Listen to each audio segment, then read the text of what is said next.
We're taking surveys. Let's go right back. Let's get that. Let's press that button. Welcome to Advancing Black Businesses Thursday Public Policy Talks, where we talk about the data, we talk about research, we talk about some of the best ways that we can change this trajectory that we're going in, change the 1.67% of contracts at the federal level, change the less than really 1%. You know, you heard a lot about less than 2% at that state level. What I am finding, due to some of the most recent studies of 2016, it's less than 1%. So how do you turn this around? How do you turn around the wealth in the Black community? How do you turn around based on where we descend from? We have to go in a different direction in this public policy platform. This is a national election, y'all. So this is definitely a year to go in another direction. As Black business owners, it is going to be up to you to change this.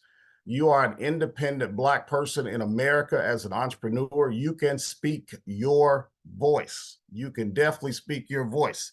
So that's what we're here to talk about today. We're going to talk about some of the data today. And some of the data that I bring to you is not the best. How could I put that? It is not positive data. I'll say it that way.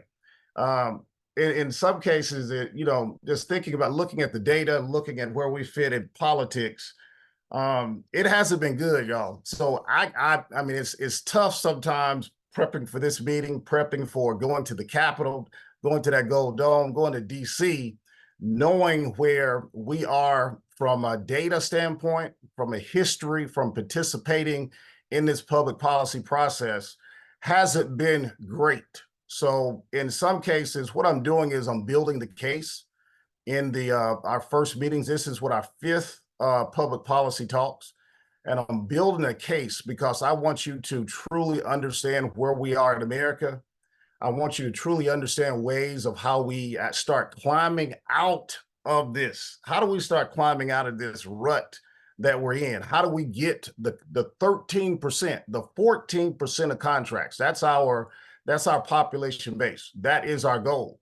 I had a conversation along with the Georgia Coalition of Black Chamber Presidents during this last gubernatorial election. We had a chance to sit down and talk to both candidates for the governor.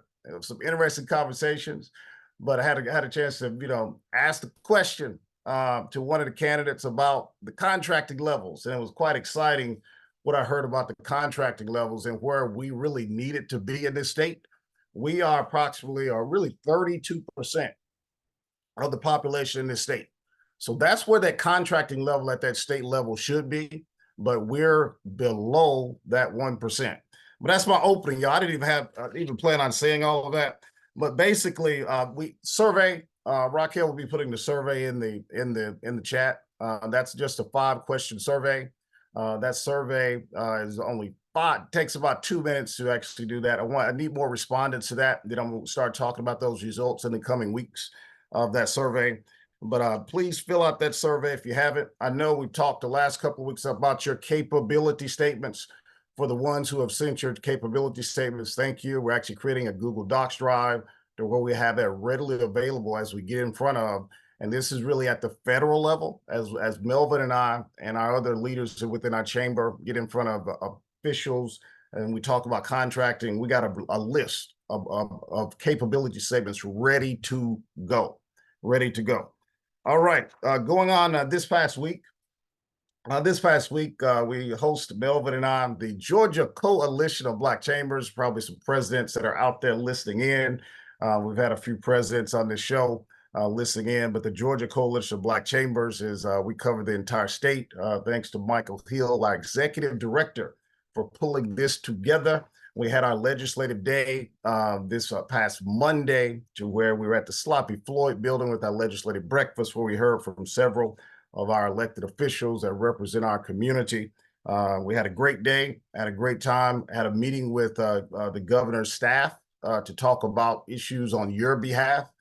We are pushing for you. Today is crossover day at the Capitol. The bills that have passed the House or passed the Senate will cross over to that particular side. If it does not make it past the floor or past the vote, it is actually dead after this day. So I do want to point out one bill, that's Senate Bill 235 by Senator Sonia Halpern. That is an HBCU Innovation and Economic Prosperity Planning Districts Act. From what I saw on the state's legislative website, that did pass the Senate. So that should be crossing over. Again, that's what I saw on the site. But that bill seeks to create historically Black college and universities innovation and economic prosperity planning districts commissioned for the purpose of developing actually economic development and large-scale plannings in and around HBCUs in this state. So that is definitely a great bill. So as I stated, the history, the data, the demands, how we voted, those results, that's what we're going to talk about on Public Policy Talk. So if you want to hear about that, you continue to come on Public Policy Talks and talk. Some of the data, if I could actually bring this up, let's see if I can bring this up on the screen. The unemployment data in this state, the most recent unemployment data came out recently for the last quarter. They combined it for the last quarter. On the screen, I have all the states actually listed.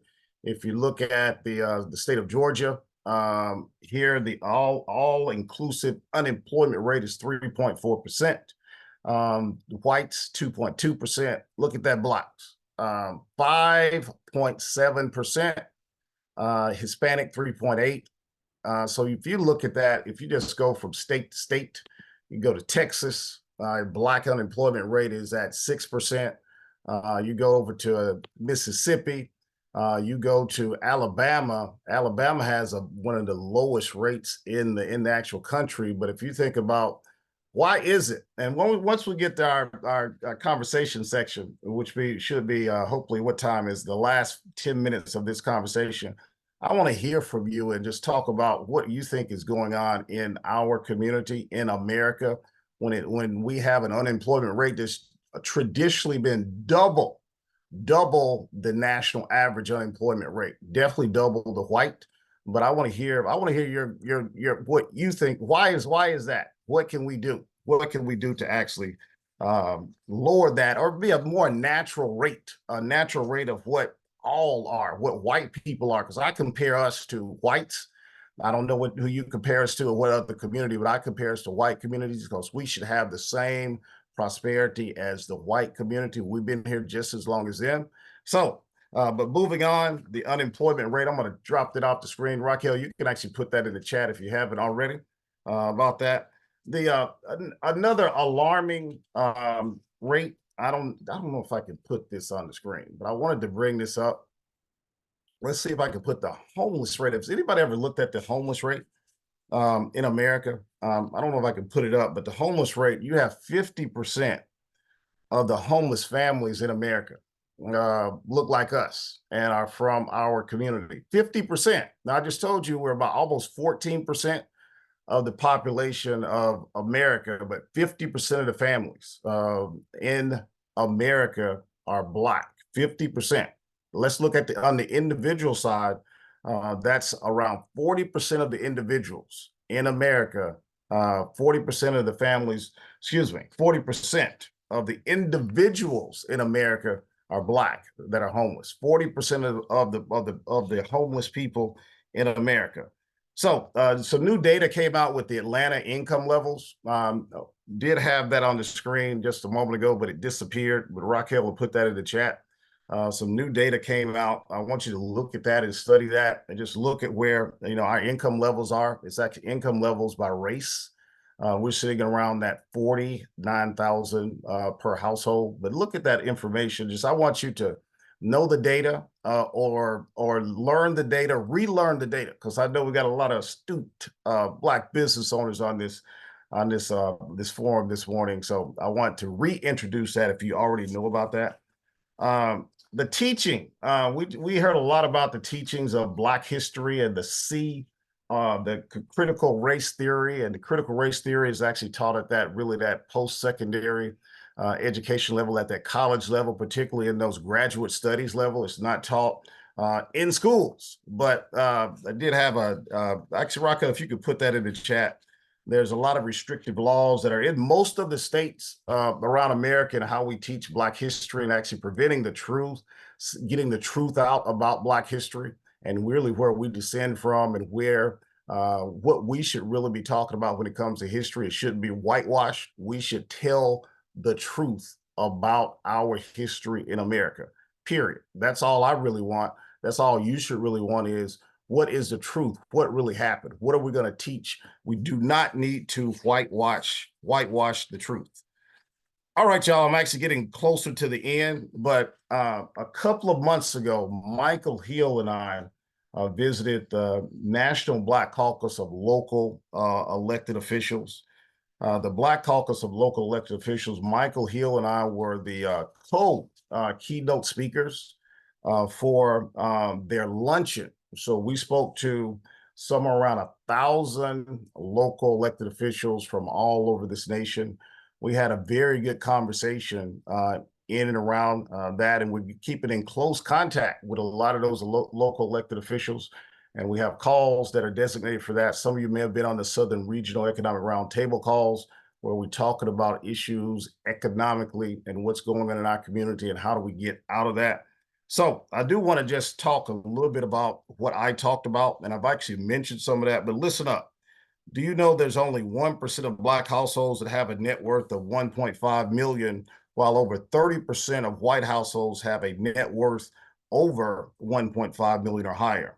Over 70% of the crimes in the Black neighborhoods are crimes of poverty, y'all, crimes of poverty. Over 20% of Blacks live in poverty, while less than 10% of whites live in poverty. I actually talked about the 50% of homeless families are Black in America.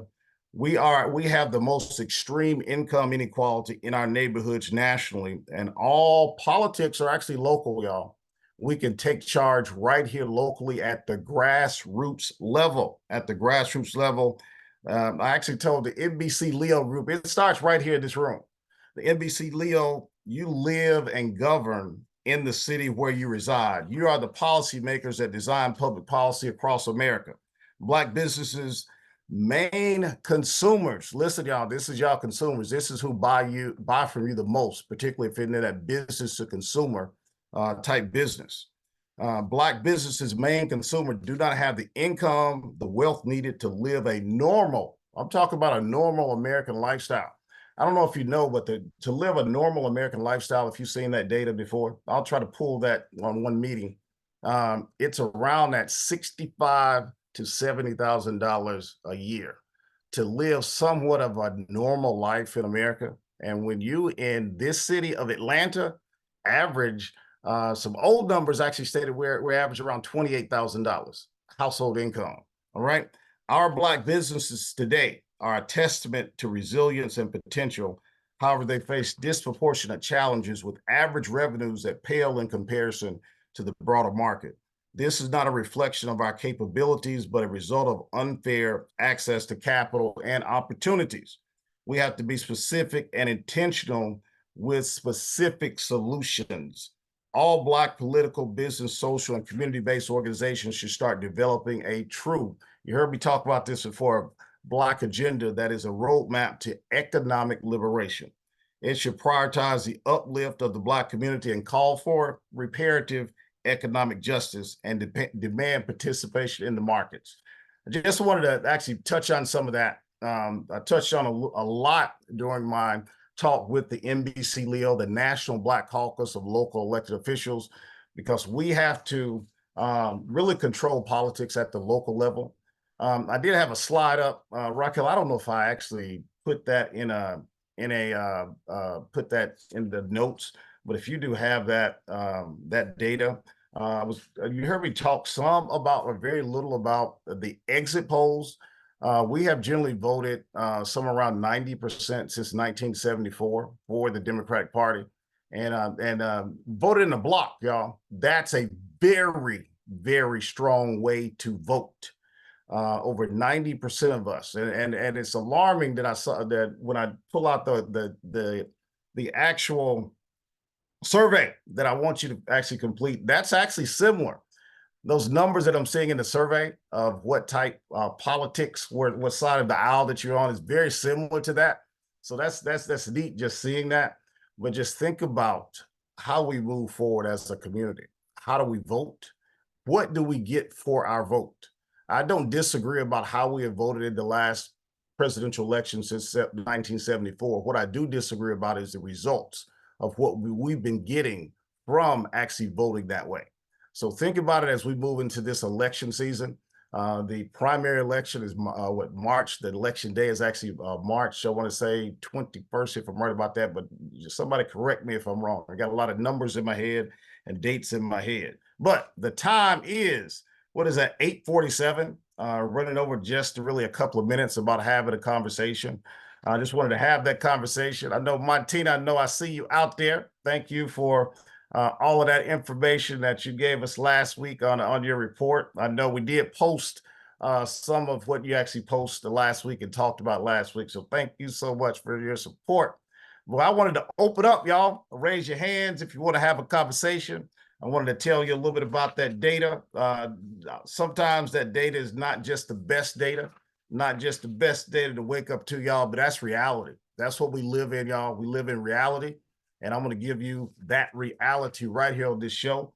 So I want to hear from y'all. All right, I see. Let's see. The first person on my screen to the left at the top, Kimberly King. If you want to come on, unmute, and you want to come on camera, come on camera. You got about 30 to 45 seconds. I'm actually getting some stuff out of my car. I'm coming home from the gym, so I'll stay off camera just for this one time. But I wanted to edit one thing you said, Brother Tate. If a bill doesn't cross over either house today, it can get a second life if it's attached to another bill. That's what happens a lot of times. That's what the party in charge will do. If their bills don't cross over, they will attach it to something else, and then it still can kind of have like a second life. But just an edit to what you said. And I saw a note in the chat, a very important bill, and this is my first time being able to join this call, actually. Somebody asked about Senate Bill 63. That's the one that speaks to the, hey, Bambi, that limits the ability of charitable groups to bail protesters out, or peaceful protesters. It passed the Senate, over like 30-17, something like that. So it's headed to the House, and this is where I will say it's an opportunity for all of us and the people that we have connections to write to our legislators. To write. They say it works, it matters. Write, call, email, text them, tweet them, or whatnot, so they know how we feel about these bills. I'm sorry, but that bill has already been passed both chambers, and it is on the governor's desk if it hasn't been signed already. Okay, sorry about that. Sorry, I just saw the date from February the 1st, from way back. So thank you for the update and the correction. But so now we know. So it's on his desk. So now it's time to write Brian Kemp. That's just the one thing I'll just mention. I just say, what can we do to make sure we continue to advocate throughout the process? And if he doesn't sign it, we know it becomes law. They can either sign it, or if he doesn't sign it, it will become law. But something like that is pretty important. I think we need to, remember. And I'll just say the one thing, I think Sonia Halpern, in my opinion, deserves a lot of credit. Yes. Because she was able to turn Burt Jones around, because if you remember last year, he wanted to have a DEI study done similar to what DeSantis did, to get rid of all those programs at HBCUs, or really at state schools. She took him on a tour, and he's changed somewhat, but just her efforts, and I'm sure counsel from folks like you, helped make a really, really big difference. But he was on a completely different track.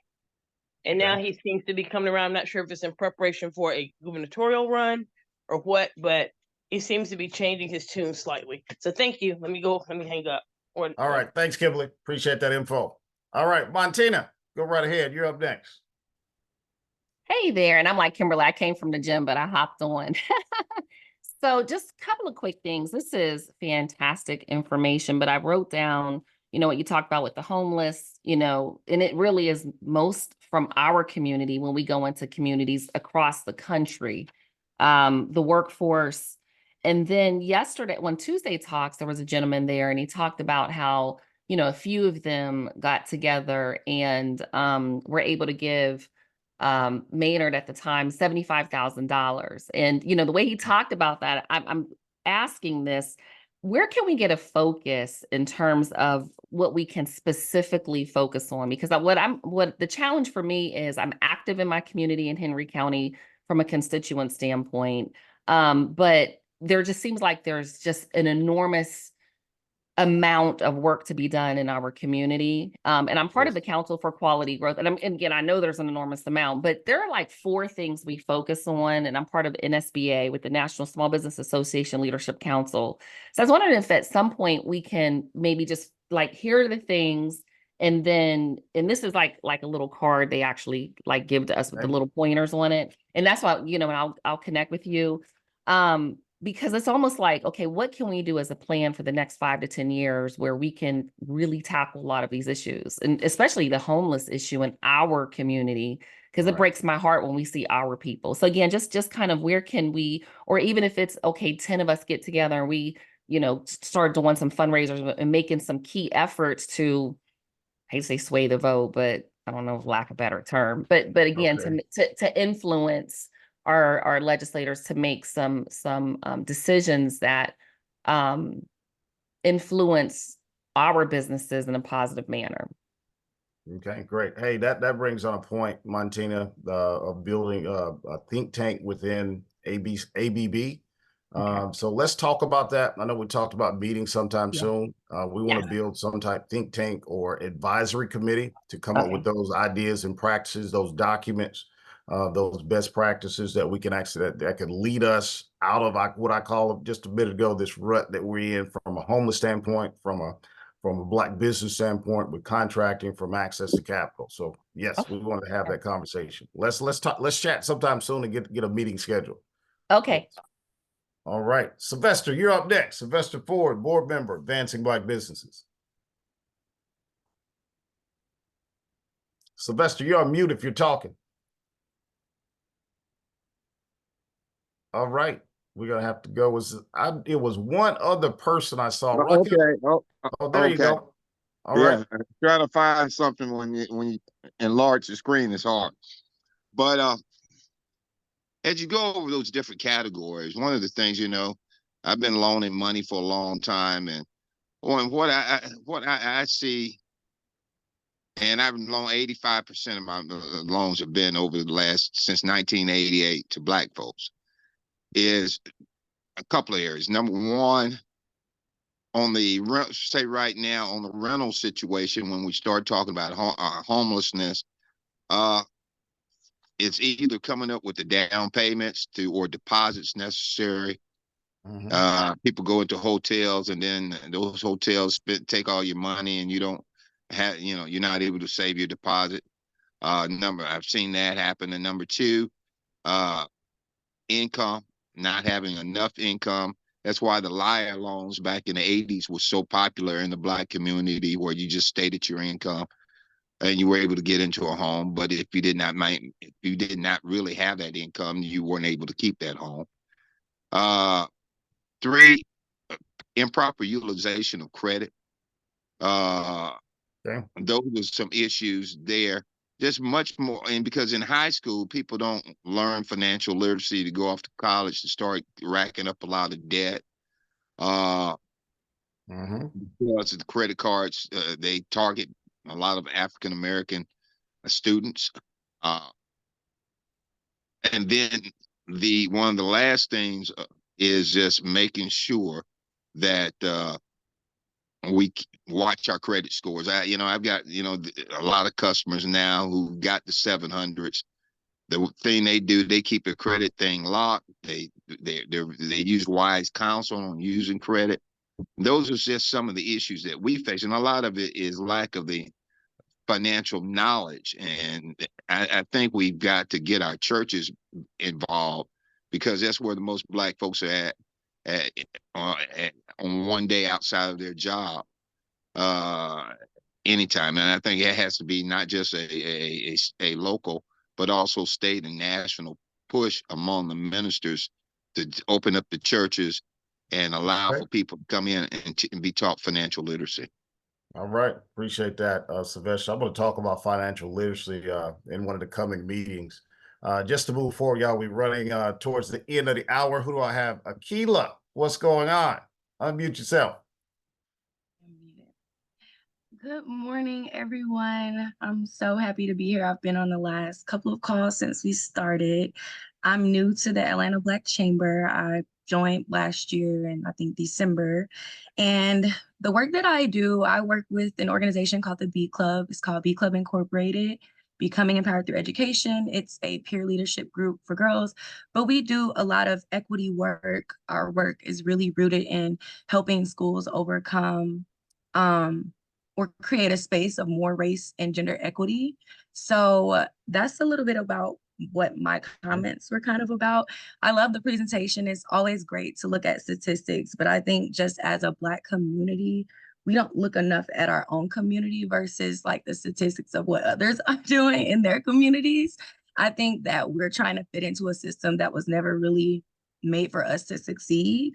I actually went to a PWI. I went to UGA. So I was kind of moved from my Black community. I actually went to Westlake High School in South Fulton, which you would think that's a very affluent community, but there is a mixture of students of different, households, incomes, backgrounds, and things like that. But even at our high school, it's IB, it's magnet, it's all built for a certain person to come from a certain household or background to be able to succeed. And if you make it out of there and you're great, it's like you had to go through the whole survival of the fittest type, structure. So I would say we just need to be more radical in our approach toward education. College is not for everyone. I think in the Black community, we push college as this is the option. Like, this is how we're going to close the racial gaps for Black communities. But college is not the only option. I spent a lot of time in Athens Clarke County working there after I graduated from UGA. And Athens Clarke County is actually one of the most economically impoverished communities in Georgia. It's right up there. It's like top 3. It was like top 2 when I was there. But they focus a lot of their education into workforce development. So talking about higher education that's not only limited to college. So getting those students into trades, getting them into those trades early. And I don't think I've seen a lot of that in my own community back from home. We don't talk about trades. We only talk about college as the only option.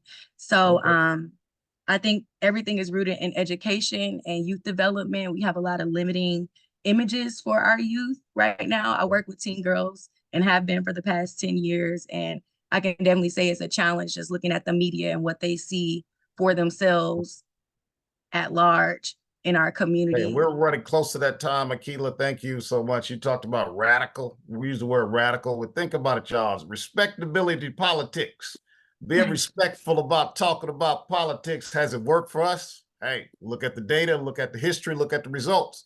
Let's see, who is next? We're running over about 2 minutes, but so real quick, I don't know if Stacy Porter, if that's supposed to be a raised hand or if he was saying no to something earlier. So I don't know. No, that was accident. I'm good. Thank you. All right. Okay. Rick Ross, give me about a minute. Go right ahead. We're about to close this out. Good morning. This is my first time being on the call, and you're just talking about something that's near and dear to me. Not only am I a business owner, but I also run a nonprofit called the Music Education Group, which we provide career development and life skills for our kids through music, film, and digital media. This actually hit me yesterday as I was at one of my locations over in Mechanicsville. We have the only recording studio for kids in the Dunbar Center. As I was leaving, there was a young lady there sitting in the lobby, and she just so happens to ask me about the recording studio. So I asked her, yes, we have one, and where are you from? She said, well, I'm from Statesboro. I said, well, what brings you here? She said, I'm homeless, and I've been sleeping in my car and in the parking lot at the Dunbar Community Center. And it struck me, of course, we need resources. So I made a call over to the Covenant House, and I have a friend that works over there to get her in. But but what I want to tell you is the homeless population is becoming younger and younger and younger. Yeah. And how do we get our young people to understand that you just can't give up? And they come, they have different reasons for being homeless. But this young lady had her own car. And she mentioned, she said, I have my own car. I got good credit. but I had to leave my home to make a life for myself. So we have to provide resources for our young people to get them off of the streets, because if we don't, we're going to continue to see a population of young people that are on the street that are homeless. Now, I'm born and raised in Atlanta, and I've never seen young people out on the street that are homeless, but we have a large amount of young people out there. So we have to find resources for our young people. We have to educate them. We have to give them resources, and we have to make sure that they're safe if they're out on the street. So, I just wanted to put that up for food for thought. Thank you, Rick. Really appreciate that. Brought up a good point. On that homeless population, y'all, it's out there. We got to do something about it. This has been a good conversation, y'all. Thank y'all for coming on to Advancing Black Businesses Public Policy Talks. Please go to Advancing Black BIZ, Advancing Black Biz. Check more into us. You can actually donate to Advancing Black Businesses. We are a nonprofit. We are a 501c4. 501c4. We're looking forward to seeing you each and every Thursday right here on Thursday's Public Policy Talks. Thanks a lot, y'all, for joining in. I'll see y'all next week. Y'all have a good one. Anybody want to stick around for about a minute? I'm going to hold on for about a minute before I get on my next meeting. Y'all want to have some comments as we close out? Please do. Hey, this is Yvonne Abraham. I just put in a chat about early voting. Okay. And we just got to. Brother Tate, I'm sticking around. This is my first call too. Just wanted to say great energy. All right. Thank you. Thank you. Definitely appreciate that. Are you going to the event today at the state capitol hosted by the Georgia Black City Councilman? No, I don't know about it. If you have that information, put that in the chat. Let me see if I can do that. Okay. I can text it to you. Oh, Yeah. okay. Well, then never mind. Great, Okay. great. And who was saying something just a moment ago? Who was that?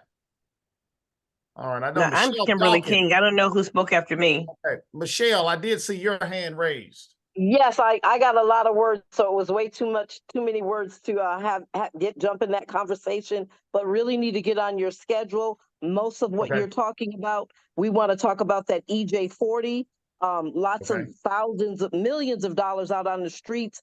We're trying to connect with Black businesses across Georgia, ready to have that conversation. I spoke to Melvin, so we're trying to get you, Michael Hill, and a couple of other people from the chamber.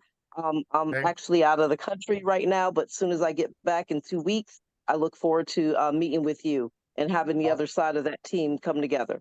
All right. Thanks, Michelle. Safe travels out there. Let's talk as soon as you get back. Let's schedule some time to have a conversation. Thank you. All right, y'all. We're about to close this out.